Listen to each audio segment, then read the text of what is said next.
할렐루야. 우리 옆사님 인사합시다. 사랑합니다. 축복합니다.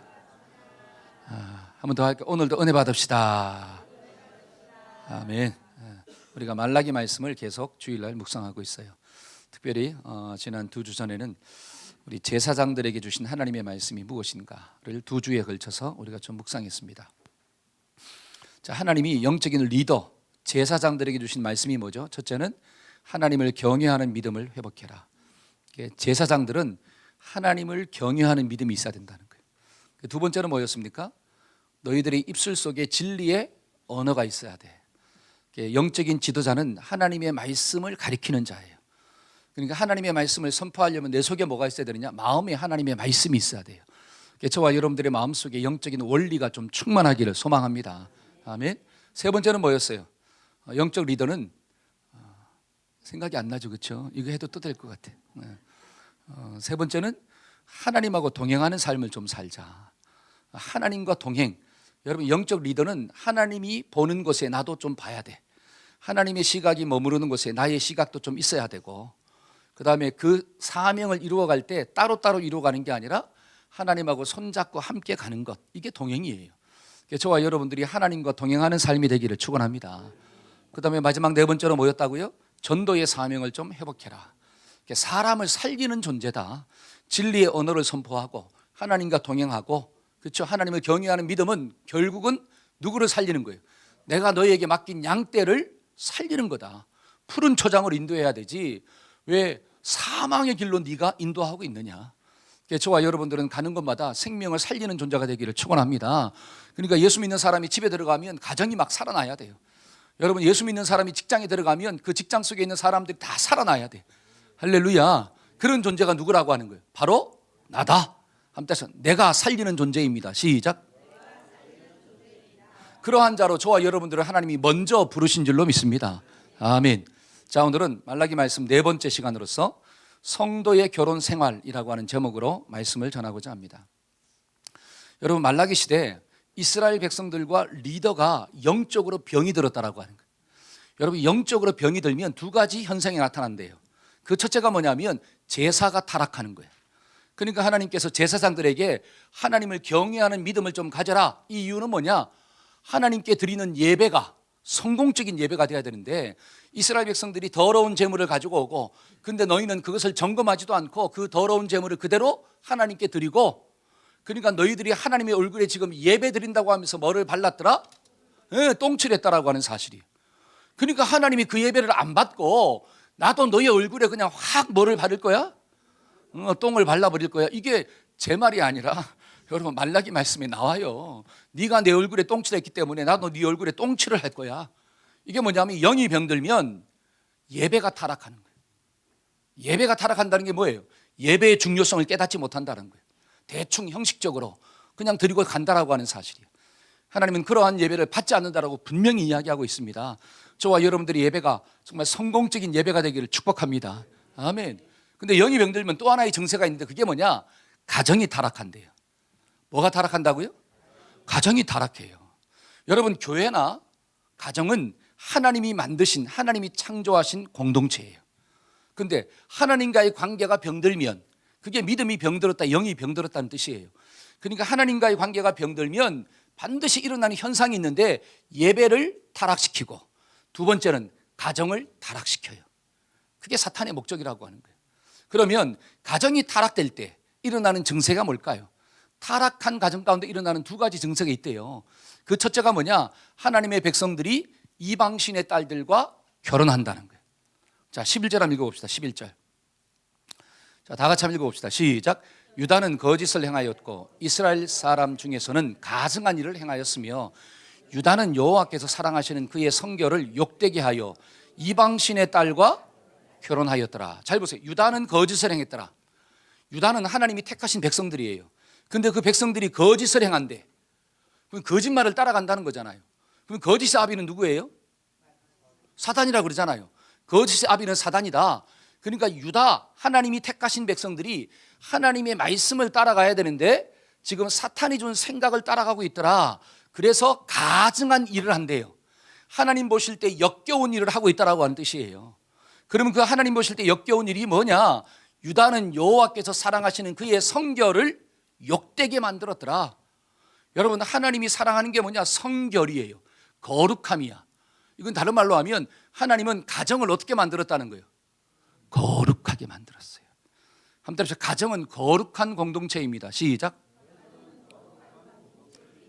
근데 그 거룩한 공동체를 욕되게 만들었더라. 그러면 욕되게 만드는 방법이 뭐냐? 이방신의 딸과 결혼했다라고 하는 거예요. 그러니까 지금 유다 백성들이, 하나님이 택한 백성들이 하나님 보실 때 가증스러운 일을 하고 있는데, 그 일이 뭐냐면 이방신의 딸과 결혼함으로 하나님이 거룩하게 만들어 놓은 가정을 욕되게 만들었다라고 이야기하는 거예요. 그러면 잘 보세요. 이방신의 딸과 결혼한다는 게 이방 사람하고 결혼하지 말라는 거예요? 그렇진 않아요. 자, 성경을 보니까 이방 여인인데 예수님의 족보에 올라간 사람이 있어요. 이방 여자인데 예수님의 족보에 올라간 사람 누구예요? 기생 라합, 가나안 사람인데 올라갔잖아요. 그 다음에 또 나오미의 며느리 룻, 이방 사람인데 올라갔잖아요. 그러니까 이방 사람과 결혼하지 말라는 게 아니라 이방 신을 섬기는 딸과 결혼하지 말라는 거예요. 이방 신을 섬긴다라고 하는 것은 그 속에 하나님에 대한 믿음이 없는 사람 또는 우상 숭배하는 사람과 결혼하지 말아라. 그것은 하나님을 욕되게 만드는 거야. 거룩한 가정을 욕된 가정으로 만드는 거고 하나님 보실 때 가증스러운 일이야 라고 이야기하고 있는 거예요. 여러분, 가정이 타락할 때는 반드시 믿음의 결혼에 대한 소망이 없다는 것입니다. 그게 가정이 타락하는 증거예요. 여러분, 성경을 보니까 모세는 이스라엘 백성들에게 이방신들의 딸과 결혼하지 말라고 분명히 선포하고 있습니다. 자, 신명기 7장 4절 한번 봅시다. 왜 그런 말을 하고 있는가? 자, 다 같이 한번 읽어볼까요? 자, 시작.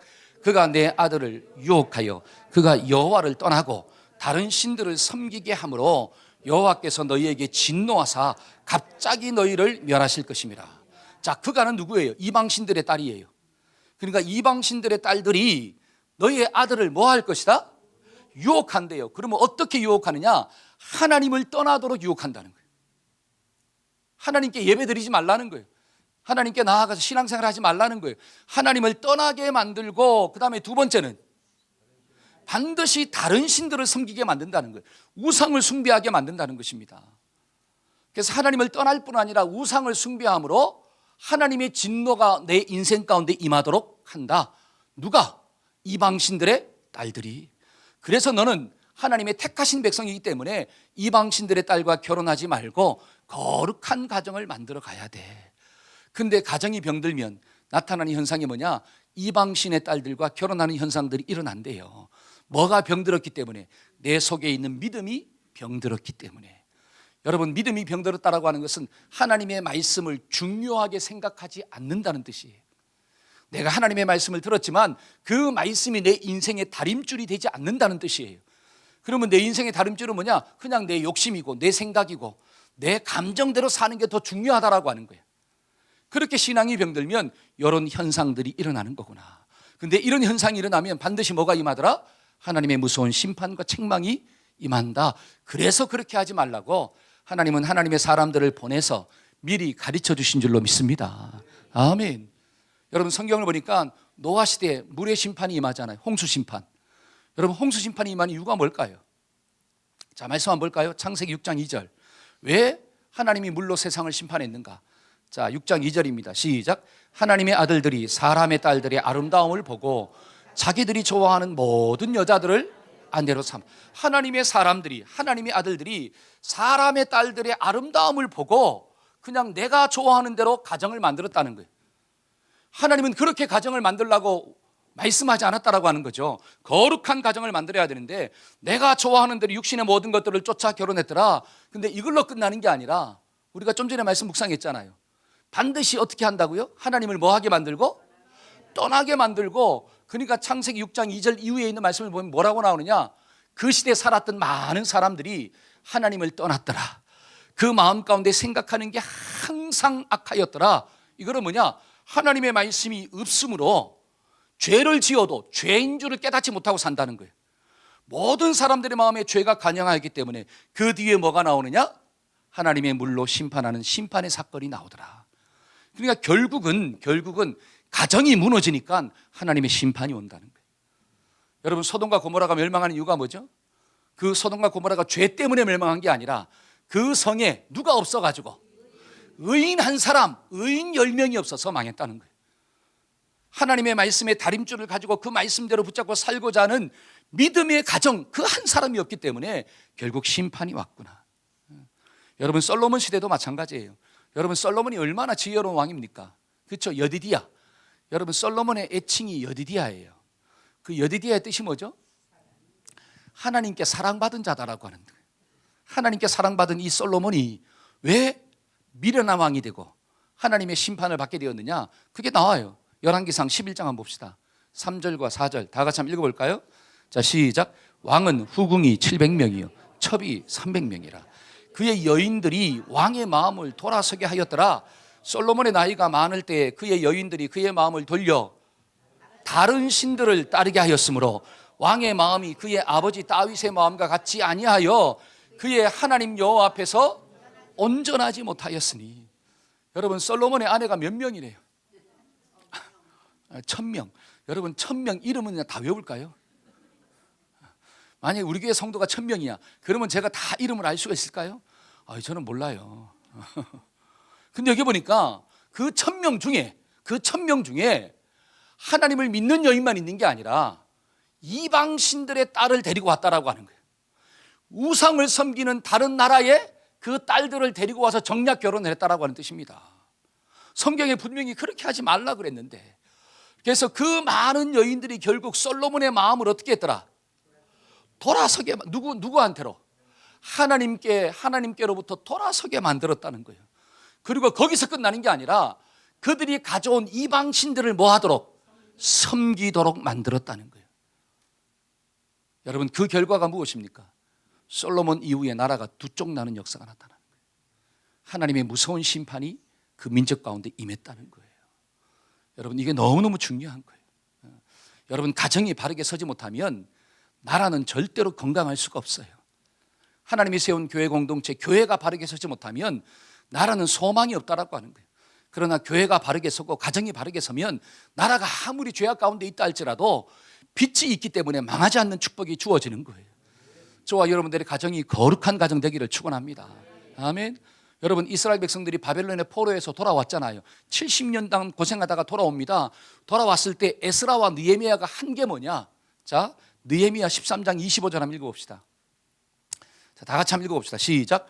내가 책망하고 저주하며 두어 사람을 때리고 그의 머리털을 뽑고 이르되 너는 너희 딸들로 저 아들들에게 주지 말고 너희 아들들이나 너희를 위하여 저희 딸을 데려오지 않겠다고 하나님을 가리켜 맹세하라 하고. 여러분 잘 보세요. 에스라하고 느헤미야가 지금 책망을 한대. 이스라엘 백성들을 불러놓고 책망합니다. 그 다음에 저주를 해요. 그리고 몇 사람은 불러가지고 어떻게 해? 막 때려. 그 다음에 또 어떻게 한다는 거야? 머리털을 어떻게 하는 거야? 머리털을 확 뽑아버려요. 왜 이렇게 과격한 행동을 할까요? 하나님의 종들이. 그 뒤에 보니까 뭐라고 하나? 너희 딸들로 저희 아들들에게 주지 말라는 거예요. 저의 딸들을 너희 아들에게 주지 말라. 이게 뭐냐? 이방신들의 아들과 딸들과 뭐 시키지 말아라? 결혼시키지 말라는 거예요. 그런데 바벨론의 포로에서 돌아와가지고 또 무슨 짓을 하고 있느냐? 하나님을 믿지 않는 이방신들을 따르는 그 사람들과 결혼해서 가정을 만들고 하고 있다는 거예요. 그러니까 하나님의 종들이 와서 때리고 책망하고 머리털을 뽑고 하나님 앞에서 약속해라, 하나님 앞에서 맹세해라 라고 이야기하는 거예요. 여러분, 이렇게까지 강하게 하는 이유가 뭘까요? 왜 이렇게까지 강하게 할까요? 한때에서 그만큼 중요하기 때문에. 자, 시작. 그만큼 인생을 결정하는 문제라는 거예요. 여러분, 당대 인생뿐 아니라 다음 세대까지 결정하는 문제라고 하는 거예요. 그러니까 예수 믿지 않는 사람도 결혼을 뭐라고 이야기합니까? 일륜지 대사다 그러잖아요. 일륜지 대사다. 이거는 뭐냐? 너의 인생 가운데 가장 중요한 문제다. 네가 이것을 잘못 선택하면 네 인생만 망하는 게 아니라 너의 자손들의 인생도 망할 수가 있는 거야. 너만 끝나는 게 아니라 양가 집안이 망할 수도 있는 존재야. 그러니까 네가 좋다고만 해서 되는 게 아니라 정말 신중하게 생각해야 돼. 왜 이런 얘기를 우리 조상들이 했느냐? 그만큼 결혼은, 가정은 중요하다라고 하는 거예요. 여러분, 성경을 보니까 하나님도 마찬가지예요. 하나님도 가정을 가장 중요하게 생각하고 있는 줄로 믿습니다. 여러분, 이 가정이 무너지면 다 무너지는 거예요. 그래서 하나님은 가정을 거룩한 가정으로 만들어가기를 소망하고 있다는 것입니다.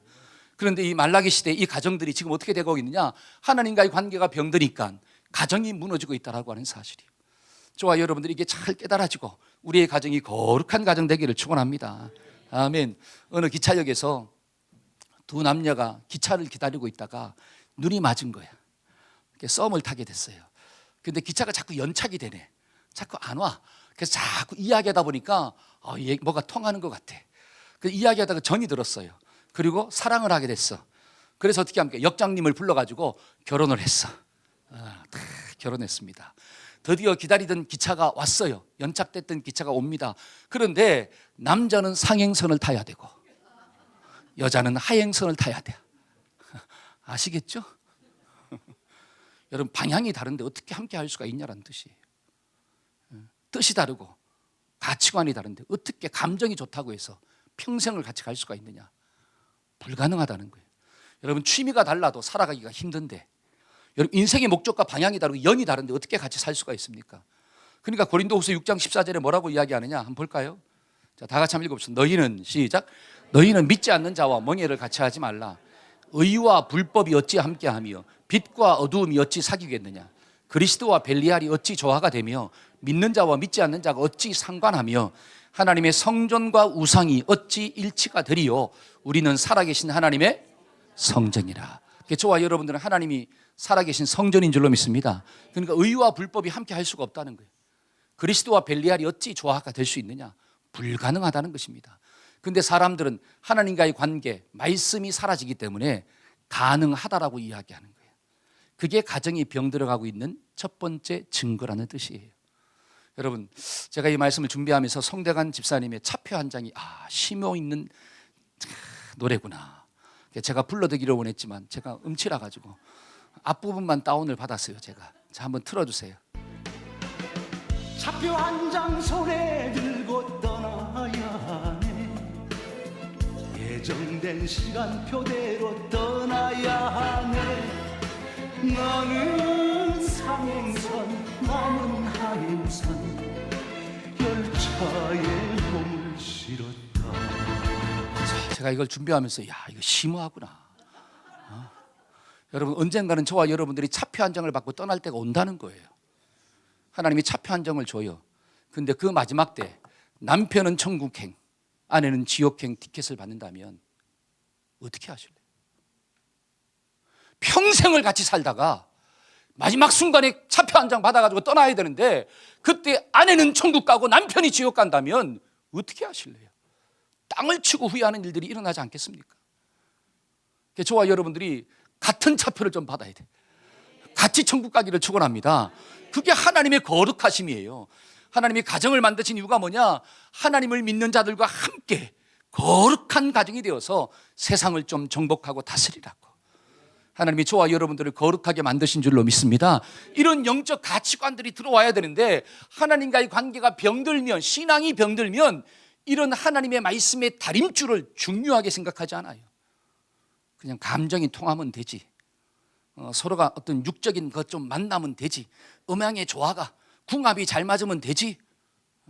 이런 것만 생각한다라고 하는, 그게 가정이 병들어가고 있던 증거구나. 두 번째로 이 가정이 병들 때 일어나는 현상들이 무엇일까요? 하나님이 짝지어준 조강지처를 버리고 이혼하는 일들이 많이 일어난다는 거예요. 가정이 자꾸 깨어진다는 것입니다. 이게 뭐냐? 가정이 병들었다는 증거예요. 여러분, 이혼에도 여러 가지 종류가 있다고 성경은 이야기합니다. 다 같은 이혼이 아니래요. 한번 저를 보세요. 예를 들어서 신자와 불신자가 결혼을 했어요. 신자, 믿는 사람과 믿지 않는 사람이 결혼했습니다. 그런데 믿지 않는 사람이 믿는 사람을 보고 힘들어하는 거예요. 너랑은 도저히 살 수가 없다. 나는 교회에서 그렇게 네가 충성하는 사람과 너랑은 살 수가 없어. 헤어지자. 그러면 그냥 헤어지라는 거예요. 믿지 않는 사람이 믿는 사람 때문에 못 살겠다고 그러면 헤어지라는 거예요. 그것 때문에 너무 신경 쓸 필요가 없다는 것입니다. 하나님은 그것을 정죄하지 않는데요. 자, 고린도전서 7장 15절 한번 읽어봅시다. 자, 다 같이 한번 읽어볼까요? 자, 시작. 혹 믿지 아니하는 자가 갈리거든 갈리게 하라. 형제나 자매나 이런 일에 구속받을 것이 없느니라. 그러나 하나님은 화평 중에서 너희를 부르셨느니라. 자, 혹 믿지 아니하는 자가, 잘 보세요. 혹 믿지 않는 사람이 갈라지자라고 하면 그렇게 하라는 거예요. 형제나 자매나 이런 일에 뭐 받을 필요가 없다? 구속받을 필요가 없다. 그러나 하나님은 화평 중에서 너희를 불렀느니라. 그러나 하나님은 화평 가운데 불렀으니까 그걸 선하게 잘 사용해라 라고 이야기하는 거예요. 그 다음에 또 하나가 있습니다. 자, 불신자와 믿지 않는 사람과 믿는 사람이 결혼을 했어요. 그런데 믿는 사람이 먼저 불신자를 버리면 안 된다는 거예요. 믿지 않는 사람이 신자를 버리면 못 살겠다고 이야기하면 평화 가운데 잘 하다가 도저히 안 되면 그렇게 하라는 거예요. 그거는 하나님이 정죄하지 않는데요. 그런데 믿는 사람이 믿지 않는 사람과 결혼했는데 믿는 사람이 먼저 믿지 않는 사람을 버린다? 그것은 안 된다는 거예요. 그렇게 하지 말라는 거예요. 그 다음에 신자와 신자, 믿는 사람끼리 결혼했어요. 근데 믿음의 결혼을 했는데 내 속에 육신의 정욕과 쾌락이 올라와가지고 하나님이 정해놓으신 조강지처를 버리고 육신을 따라 다른 데로 장가가는 것, 이거는 하나님 보실 때 가증한 거야. 그렇게 해서는 안 된다는 거예요. 여러분, 성경에 그게 나와요. 자, 한번 봅시다. 말라기 2장 16절. 자, 쉬운 성경을 한번 읽어봅시다. 시작. 나는 이혼하는 것을 미워한다. 주 이스라엘의 하나님이 말한다. 아내를 학대하는 것도 나는 미워한다. 나 만군의 주가 말한다. 그러므로 너는 명심하여 아내를 배신하지 말아라. 하나님이 정해놓은 짝과는 절대로 뭐 하지 말라. 이혼하지 말고 배신하지 마라. 그 아내를 학대하지도 마. 여기 뭐 옷을 입혀서 가리웠다 그러잖아요. 때려놓고 몸에 뭐가 들으니까, 멍이 드니까 옷으로 가리웠다. 그러니까 학대하지 말라는 거예요, 아내를. 하나님이 짝지어준 사람이기 때문에 하나님은 그것을 제일로 싫어한다는 거예요. 그 다음에 또 고린도전서 7장 한번 볼까요? 13절 14절. 자, 시작. 어떤 여자에게 믿지 아니하는 남편이 있어 그와 함께, 잘 보세요. 그 믿지 않는 남편이 있는데 그 남편이 아내랑 살기를 좋아해. 아, 여보 교회 나가. 나는 지금 안 나가지만 당신은 나가. 나는 당신이랑 살 거야. 그러면 남편을 뭐 하지 말라는 거예요? 버리지 말라는 거예요. 지금 당장 교회 안 따라온다고 나는 너랑 못 살아 하고 딴 데로 가면 안 된다는 거예요. 그 다음에 믿지 아니하는, 시작. 믿지 아니하는 남편은 아내로 말미암아 거룩하게 되고 믿지 아니하는 아내는 남편으로 말미암아, 믿음의 사람을 통하여 믿지 않는 남편과 아내를 전도할 수 있구나. 거룩하게 만들 수가 있구나. 그래야 하나님이 나를 이 땅에 뭐로 보냈구나? 선교사로 보냈구나. 이렇게 생각하고 살라는 거예요. 육신의 정욕과 쾌락을 쫓아 엉뚱한 생각하지 말고. 근데 말라기 시대 가정들은 하나님이 정해놓으신 짝도 버려버리고 육신의 어떤 정욕과 쾌락을 따라 자기 마음대로 가정을 깨버리는 일들이 일어난다라고 하는 거예요. 그래서 하나님이 말라기를 통해 경고의 말씀을 주고 있습니다. 저와 여러분들의 가정은, 또 우리 한국의 가정은 우리가 이 말씀에 근거해 볼 때 과연 건강한 가정입니까? 아니면 병 들어가고 있는 가정입니까? 참 말씀을 묵상하다가 참 한국의 가정이, 전 세계의 가정이 점점 병 들어가고 있구나. 남편과 아내가 만나서 가정을 만들어갈 때 가장 중요한 원리가 무엇일까? 과연 그 속에 있는 믿음을 볼까? 아니면 능력을 볼까? 그 사람의 속사람을 볼까? 아니면 그 사람의 겉사람만 보고 할까? 많은 사람들이 필이 꽂혀야 된대요. 필. 여러분, 그 필은 믿을 수 있을까요? 없을까요? 없습니다. 여러분, 하루에도 필이 엉뚱하게 꽂힐 때가 많잖아요. 그럼 필을 쫓아 살면 인생이 어떻게 되냐라고 하는 사실. 인생은 감정을 따라 사는 존재가 아니라 진리의 말씀을 따라 사는 존재가 되어야 될 줄로 믿습니다. 여러분, 내가 낳은 자식이, 한번 생각을 해볼, 내가 낳은 자식이 그냥 자신의 감정을 따라 모든 것들을 선택하고 살아간대요.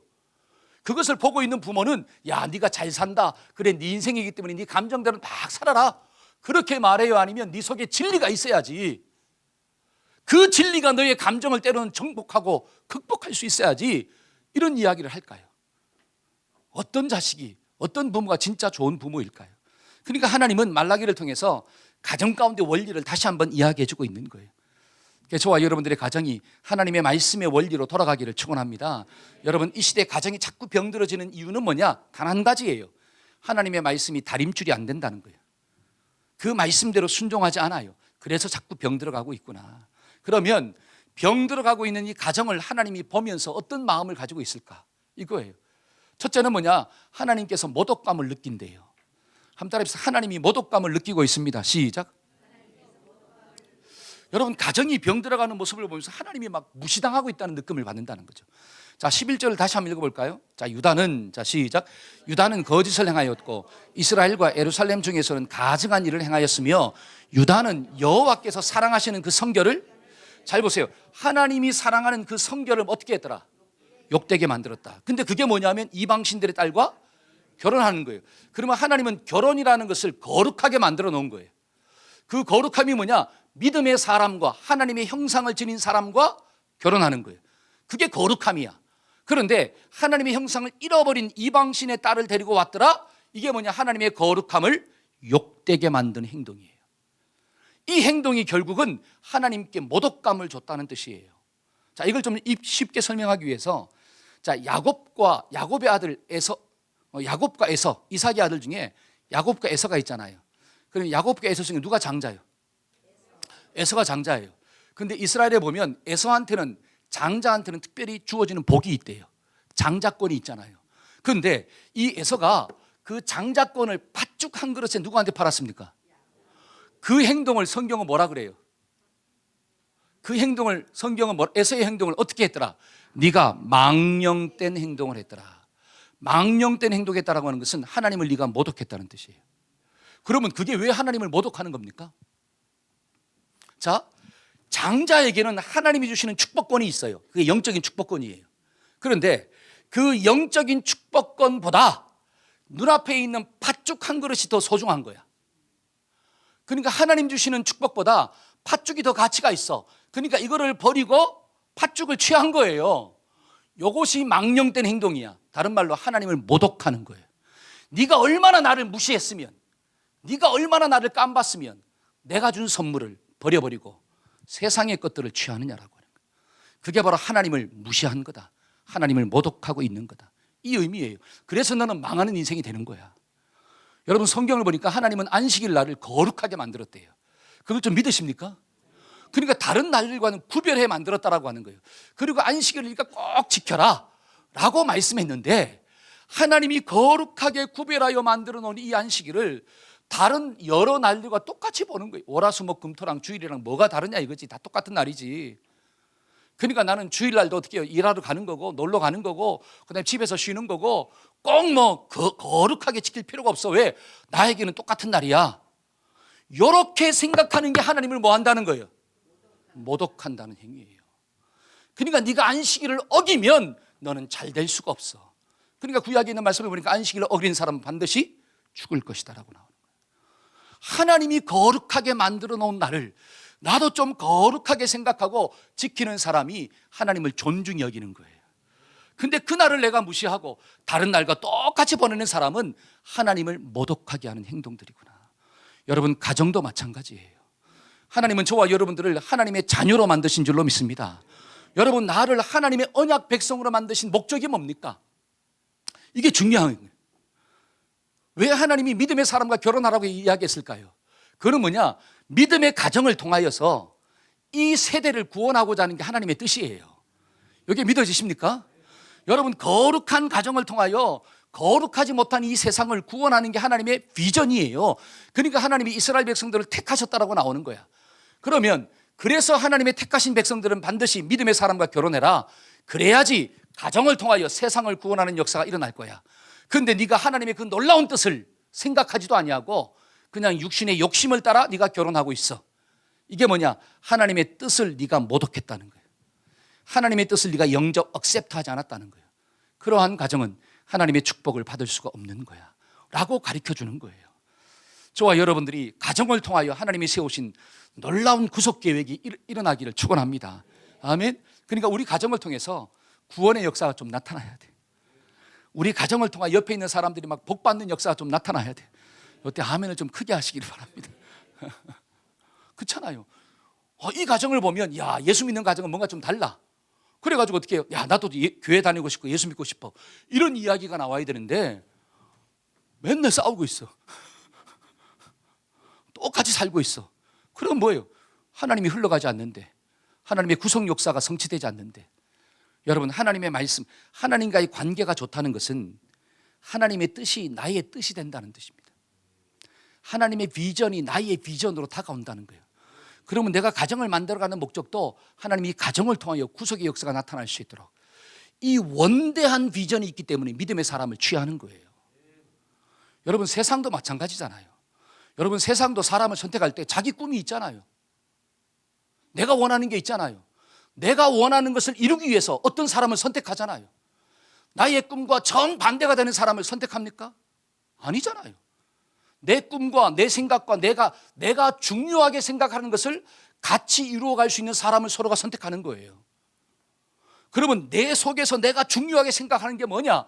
내 욕심이냐? 아니면 하나님의 비전이냐? 이거예요. 이 결정이에요. 저와 여러분들의 마음 가운데는 하나님의 뜻이 인생의 퍼스트가 되기를 축원합니다. 그게 영적으로 건강한 거예요. 근데 그러지 아니하면 자꾸 이것들이 무너져가는 거구나. 두 번째로 이 무너지는 과정을 통해서 하나님이 어떤 이 반응을 하고 있습니까? 두 번째는 13절이에요. 13절 한번 읽어봅시다. 너희가, 자 시작, 너희가 이런 일도 행하나니 곧 눈물과 울음과 탄식으로 여호와의 제단을 가리우게 하는도다. 그러므로 여호와께서 다시는 너희 봉헌물들을 돌아보지도 아니하시며 그것을 너희 손에서 기꺼이 받지도 아니하시거늘. 자, 이 말씀이 뭐냐면 너희가 이런 일도 행하나니, 어떤 일을 행하느냐? 눈물과 울음과 탄식으로 하나님께 나와서 막 기도한대요. 제단을 가리우는도다. 이런 사람은 누구냐? 지금 이혼하고 난 다음에, 그렇죠? 믿지 않는 사람과 이방신들의 딸들과 결혼하고 난 다음에 하나님이 짝지어준 사람을 버리고 난 다음에 그리고 하나님께 나와서도 뭘 달라고 하는 거예요? 복 달라고 하는 거예요. 어떻게? 눈물을 흘리면서 울면서 탄식하면서 하나님 나에게 복을 주옵소서 이렇게 기도한다는 거예요. 그러니까 그때 하나님의 음성이 뭐냐? 너희는 너희의 봉헌물들을 돌아보지도 아니하며 그것을 너희 손에서 기꺼이 받지도 아니할 것이다. 네가 아무리 내 앞에 나와서 울면서 기도해봐라. 네가 하나님 앞에 그러한 죄를 범하고도 회개치 아니하고 하나님께 나와서 그냥 복만 달라고 기도하면 내가 너에게 복을 줄 것 같으냐? 절대로 뭐하지 않겠다. 복을 주지 않는다는 거예요. 하나님의 응답도 없고 축복도 없다라고 성경은 이야기하는 거예요. 이게 하나님의 반응이에요. 저와 여러분들이 이 말씀을 통해서 정말 하나님의 말씀대로 순종하지 않는 것, 그렇죠? 하나님의 말씀을 버리고 내 마음대로 살아간다는 게 하나님을 모독하게 만드는 죄가 되는 거구나. 이게 좀 깨달아지고 돌아서는 은혜가 주어지기를 축원합니다. 그럴 때 하나님의 응답이 임하고 축복이 임한다는 뜻이에요. 그러니까 마태복음 5장 23절 24절 한번 볼까요? 자, 그러므로, 자 시작, 그러므로 예물을 제단에 드리다가 거기서 너의 형제와 원망 들을 만한 일이 생각나면 예물을 제단 앞에 두고 먼저 가서 형제와 화목하고 그 후에 하나님께 예물을 드려라. 그러니까 예물을 드린다고 하나님이 다 받는 게 아니라고 하는 거예요. 저와 여러분들의 삶 가운데 회개할 제목들이 있다면 돌아서는 은혜가 주어지기를 축원합니다. 기준을 좀 바꿉시다. 아멘. 하나님 앞에서 기준을 좀 바꾸고 나올 때 하나님이 들으시고 응답을 주시는 거구나. 그럼 마지막으로 하나님이 성도의 가정 속에서 어떤 비전이 있냐라고 하는 거예요. 성도의 가정이 어떻게 되어가기를 하나님은 원하시가 두 가지예요. 첫째는 하나님이 정해놓으신 사람을 사랑하고 살아야 된다는 거예요. 내 짝꿍을 사랑하고 살자. 시작. 그렇게 살아가기를 좀 축원합니다. 자 14절이 14절 너희는, 자 시작, 이는 너와 너의 어려서 취한 아내 사이에 여호와께서 증인이 되시기 때문이라. 그는 내 짝이요 너와 서약한 아내로 돼 내가 그에게 거짓을, 자 너희는 이르기를 어찌 됨이니까. 그러니까 하나님이 응답이 없어. 네가 아무리 기도하고 제물을 드리고 헌신한다 해도 나는 너에게 복을 줄 수가 없어. 그러니까 묻는 거예요. 하나님 어떻게 해서 그렇게 돼요? 내가 하나님께 기도하고 예물을 드리고 제사를 드리는데 왜 축복을 하지 않습니까? 라고 하니까 뭐라고 하느냐? 이는 내가 그렇게 하는 이유는 너와 너의 어려서 취한 아내 사이에 하나님이 증인 되신다는 거예요. 이게 뭐냐면 네 짝을 누가 줬다는 거예요? 하나님이 줬다는 거예요. 하나님이 붙여줬다는 거예요. 서약한 아내, 하나님 앞에서 맹세한 아내예요.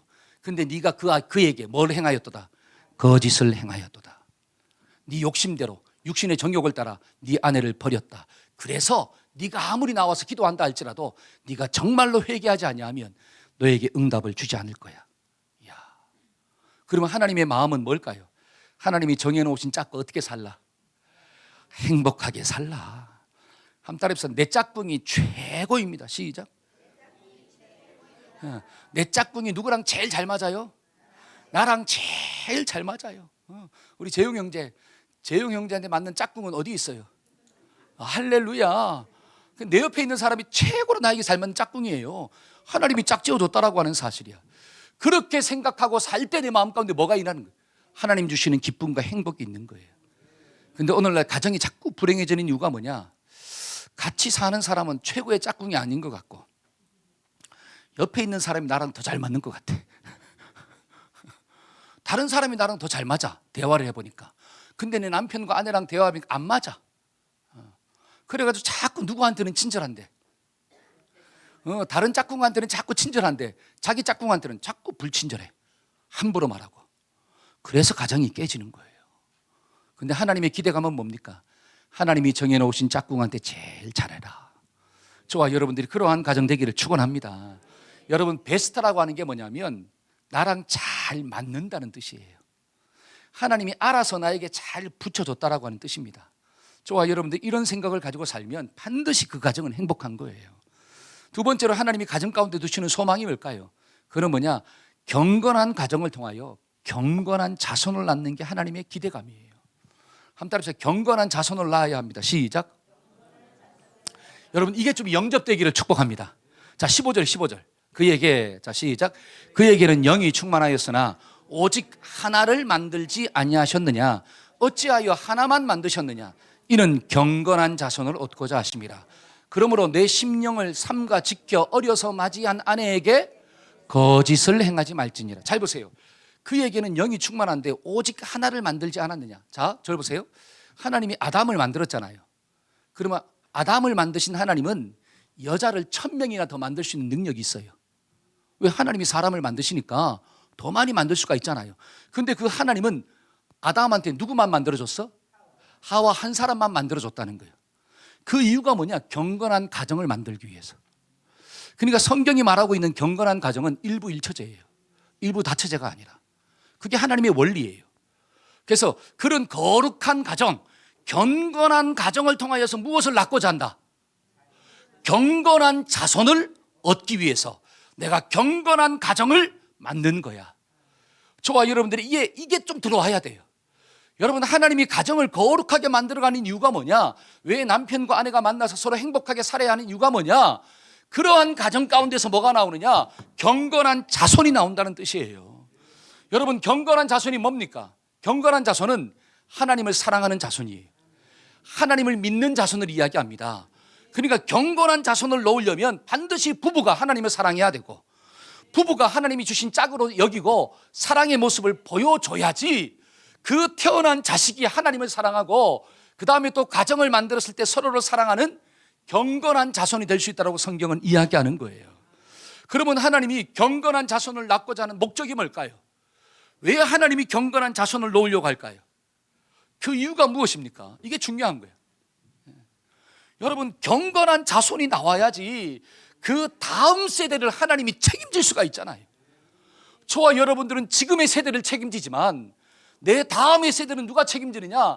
경건한 생명, 경건한 자손들이 책임지는 거예요. 그런데 태어나는 그 자손들이 육적인 자손이 나오고 그냥 세상적 가치관을 가지고 있는 자손들이 나온다면 그 다음 세대는 하나님의 나라가 이루어질 수가 없다라고 하는 거예요. 그러니까 하나님의 마음은 뭐냐? 거룩한 가정을 통하여 거룩한 자녀가 태어나고 또 그 자녀를 통하여 또 다른 거룩한 자녀들이 태어나고 그래서 흘러가는 세대 가운데 누가 좀 임할 수 있도록 하나님의 영이 모든 사람들의 마음 가운데 임할 수 있도록 너의 목적은 뭐냐? 너의 사명은 뭐냐? 경건한 자손을 키우는 거야. 저와 여러분들이 이게 영접되기를 축원합니다. 여러분 잘 보세요. 믿지 않는 사람과 결혼하면 반드시 그 사람이 어떻게 한다고 그러냐? 하나님을 떠나게 만들고 다른 이방신들을 따라가게 만들고 결국은 하나님의 진노와 심판을 받게 만든대요. 근데 경건한 자손은 하나님을 섬기게 만들고 하나님을 영화롭게 만드는 주인공이 될 줄로 믿습니다. 여러분, 사단의 목적이 뭔 줄 아세요? 사단의 목적은 다음 세대의 대가 끊어지는 거예요. 영적인 대가 끊어지도록 하는 게 사탄의 목적입니다. 그러니까 너만 잘 믿으라는 거예요. 너만 잘 믿고 네 자식은 믿음을 강요하지 말라는 거예요. 영적인 대가 끊어지면 하나님의 나라가 무너지는 거예요. 그러니까 저와 여러분들이 가장 중요한 사명, 가정이 존재하는 가장 중요한 사명 중에 하나가 뭐냐? 믿음의 자손을 낳는 거예요. 믿음의 자손을 세워가는 거예요. 그게 우리에게 주어진 하나님의 큰 사명인 줄로 믿습니다. 그러면 저와 여러분들의 가정도 행복하고 우리의 다음 자손들도 행복하고 다음 세대가 하나님의 품으로 돌아오는 거룩한 세대가 될 줄로 믿습니다. 그런데 오늘날 우리나라를 보면 다음 세대가 미전도 종족이에요. 다음 세대 미전도 종족이라는 건 뭐냐? 믿는 사람이 3%도 안 된다는 뜻이에요. 중학교, 고등학교, 초등학교 다니는 애들, 대학생들, 예수를 믿는 사람들이 3%도 안 된다라고 하는 뜻이에요.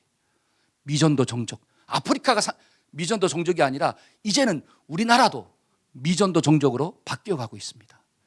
이때 저와 여러분들에게 주신 그 자녀들을 하나님의 경건한 자손으로 키우지 않는다면 우리가 하나님 앞에 섰을 때 직무유기하는 거예요. 그러면 반드시 축복이 아니라 책망이 있다는 것입니다. 저와 여러분들이 이 말씀을 통하여 하나님 내 가정이 경건한 가정 되게 하시고 내 자손들이 경건한 자손 되어서 이 다음 세대를 책임질 수 있는 하나님의 거룩한 군사가 될 수 있도록 하나님 도와주세요. 그렇게 기도하는 우리 교회가 되기를 축원합니다. 아멘. 우리 다 같이 자리에서 일어나서 우리 한번 찬양합시다. 우리 가사를 묵상하면서 우리 가정이 하나님의 은혜로 충만한 가정, 그리고 다음 세대 가운데 하나님의 말씀이, 믿음이, 사명이 흘러갈 수 있도록 하나님 도와달라고 우리 사명을 가지고, 비전을 가지고 한번 찬양합시다.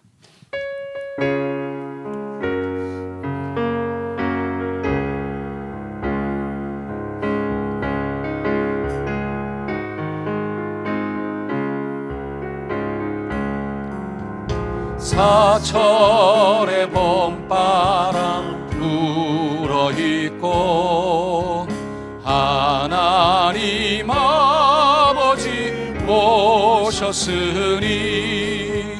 믿음의 반석도 든든하다. 우리 집 즐거운 동산이라.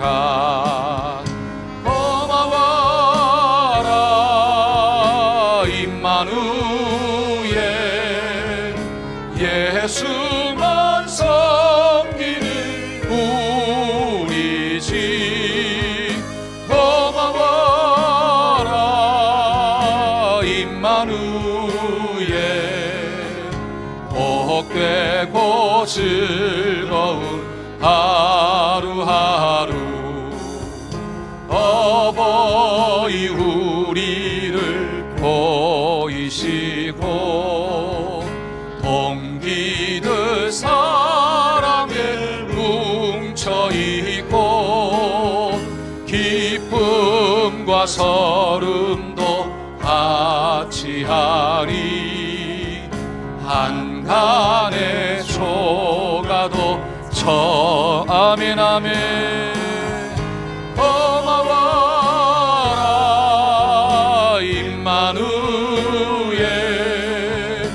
예수만 섬기는 우리 집 고마워라 임마누엘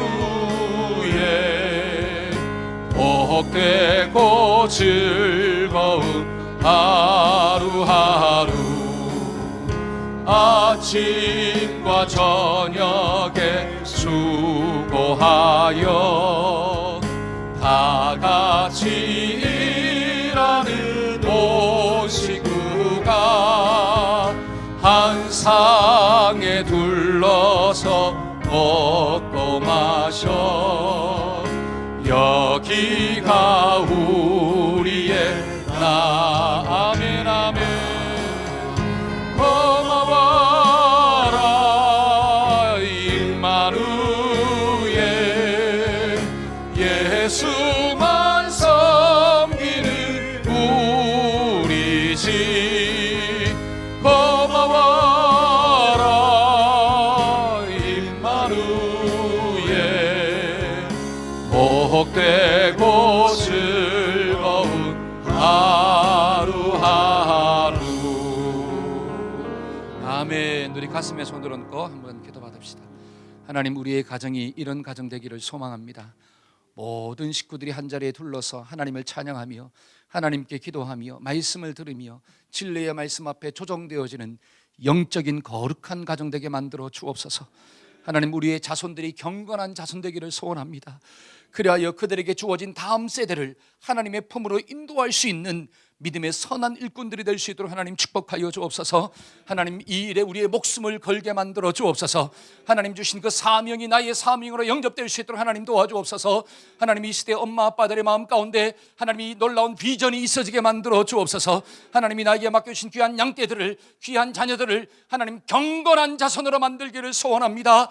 그 소망 가지고 기도하게 하여 주옵시고, 그 소망 가지고 믿음의 본을 보이는 하나님 거룩한 부모가 될 수 있도록 하나님 축복하여 주시옵소서. 지금은 우리 주 예수 그리스도의 무한하신 은혜와 하나님 아버지의 극진하신 사랑과 성령님의 교통하심의 역사가 하나님의 소원을 가지고 하나님의 말씀에 초정되어지고자 결단하는 우리 모든 자녀들과 청년들과 우리 모든 성도들의 심령 가운데 지금부터 영원토록 함께 하시기를 간절히 축원하옵나이다.